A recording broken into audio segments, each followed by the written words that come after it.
Hello and welcome to the Space Between Ideas. I'm Blaine Gates. We got a lot of work open. Anyways, so usually for this 100 case studies challenge, I was thinking probably it's best to go with some of my former customers, people that I haven't spoken to for a while. But today I had a really interesting meeting, and I just was thinking maybe we'll just share this one. I don't know if this guy knows that I have a YouTube channel or not, but let's go, because it's impossible for most people to figure out who I'm talking about. Now this is an interesting situation. It's not my favorite. So a lot of people are trying to make some changes in their careers, and maybe they want to find a new job, maybe they want to get a promotion, and so we did a little bit of work in the beginning part, and we kind of jumped right into one of the checklists. Now, we started to ask some questions, like what are some areas where you would like more experience? How can you express your value to be appointed as lead? How to become irreplaceable? How to rapidly increase experience? How to gain and create insight that incites confidence? So, this guy, he wants to grow in his career. He's doing business. He's a business analyst for an IT company.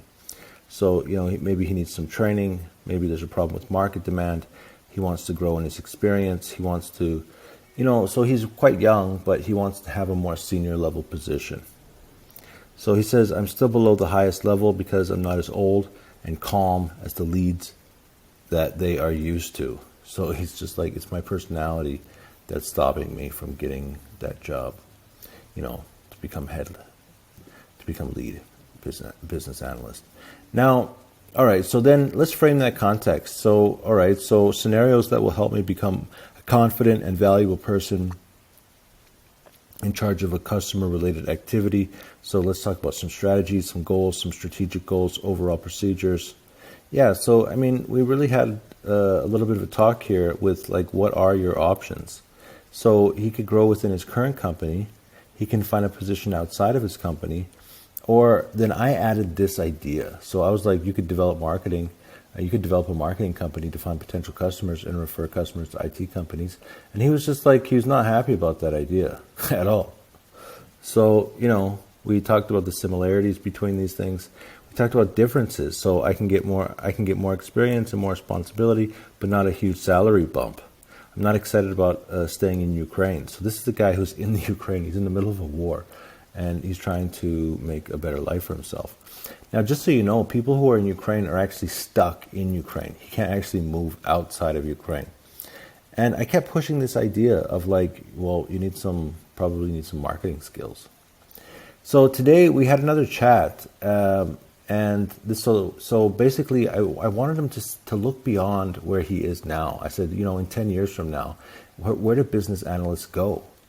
And so we did some searching. We found out that business analysts eventually become chief operating officers, project manage office directors, or they work as a consultant. Now, if you want to get your PMP, then you can become a project management office director. Otherwise, you could get the business analyst certificate. But if you're going to be a chief operating officer, you definitely need sales and marketing skills. If you're going to work as a consultant, you're going to need to find your own customers. So that's another sales and marketing. So it kept pointing, I'm trying to find ways to point him, because all right, so you can technically see, the thing is that, like, if we look at his this week, next week, so hiring tools, you can put your CV on some of these, websites, and, you can find out how Ukrainians can find more jobs. You can improve your CV. But the thing is, you can't really control the job market, and, it's possible the job market gets worse. So finally, I think I convinced him to develop some marketing skills. We looked at the Google Digital Garage course. We looked at HubSpot.